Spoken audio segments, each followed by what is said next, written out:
আসসালামু আলাইকুম এভরিওয়ান, আশা করি প্রত্যেকে অনেক অনেক ভালো আছেন। চলে আসলাম আর একটি নতুন ডিজাইন নিয়ে। আজকের ডিজাইনটি হলো বিবাহ স্মরণিকা পোস্টার ডিজাইন। ডিজাইনটি আপনারা ডাউনলোড করার জন্য সর্বপ্রথম ভিডিওর ডেসক্রিপশনে চলে গিয়ে খুব ইজিলিভাবে ডাউনলোড করতে পারবেন। সেটা জিপ ফাইল আকারে থাকবে। আনজিপ করতে আপনাদের প্রয়োজন হবে 4 সংখ্যার একটি পাসওয়ার্ড। সো সম্পূর্ণ ভিডিও দেখে পাসওয়ার্ডগুলো সংগ্রহ করে নেবেন। তো ভিডিওটি শুরু করার আগে একটা রিকোয়েস্ট থাকবে, যারা এখন আমাদের চ্যানেলটি সাবস্ক্রাইব করেননি প্লিজ চ্যানেলটি সাবস্ক্রাইব করে দেবেন সবার আগে আমাদের নতুন নতুন ভিডিও পাওয়ার জন্য। সো চলুন শুরু করা যাক ভিডিওটি।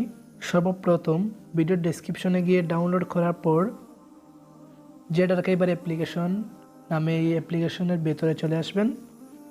তারপর ডাউনলোডে চলে যাবেন, যেটা ডাউনলোড করেছেন সেটা এখান থেকে খুঁজে বের করবেন। তো আমি খুঁজে বের করতেছি বিবাহ স্মরণিকা পোস্টার ডিজাইনটি।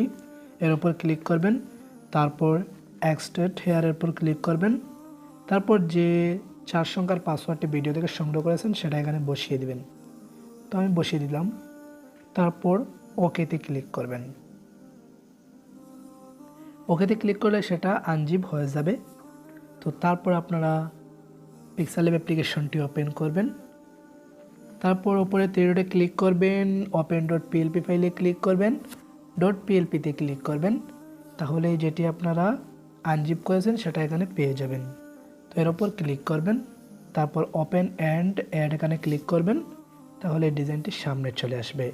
এখানে যা কিছু আছে সব কিছুই পরিবর্তন করে নিতে পারবেন আপনাদের নিজের মতো করে, কোনো প্রবলেম ছাড়াই সব কিছুই পরিবর্তন করে নিতে পারবেন খুব ইজিলিভাবে। তো এটা আমি ডিলিট করে দিতেছি। এখানে দেখেন সবগুলা এডিটেবল ডিজাইন। এখানে যা কিছু আছে আপনারা সব কিছুই পরিবর্তন করে নিতে পারবেন নিজের মতো করে। তো জাস্ট এখন সব কিছু মনে করেন ওকে করে দিলাম। যদি আপনারা কোনের যাই বোর্ডের জন্য করতে চান তাহলে এইগুলা উপরে দিয়ে দিবেন আর এটা নিচে নিয়ে নেবেন, তাহলেই হয়ে যাবে। এখানে বোর্ডের নাম দিয়ে দিবেন, এখানে কোনের নাম দিয়ে দিবেন। তো এখন এটা কীভাবে সেভ করবেন? তো এটা সেভ করার জন্য সেভ অপশানে ক্লিক করবেন, সেভ আস ইমেজে ক্লিক করবেন, এটা আলটা সিলেক্ট করে দেবেন। তারপর সেভ টু গ্যালারিতে ক্লিক করলেই এটা ফুল এইচডি কোয়ালিটিতে সেভ হয়ে যাবে। তারপর আপনারা কম্পিউটার থেকে প্রিন্ট করে নিয়ে আসতে পারবেন খুব সহজে, কোনো প্রবলেম ছাড়াই। তো দেখতে পারলেন কিভাবে একটা স্মরণিকা ডিজাইন তৈরি করতে হয়। কেমন লেগেছে আমাদের এই ডিজাইনটি কমেন্টের মাধ্যমে জানিয়ে দিবেন আপনাদের মতামত এবং লাইক করবেন। সবাই ভালো থাকবেন, সুস্থ থাকবেন।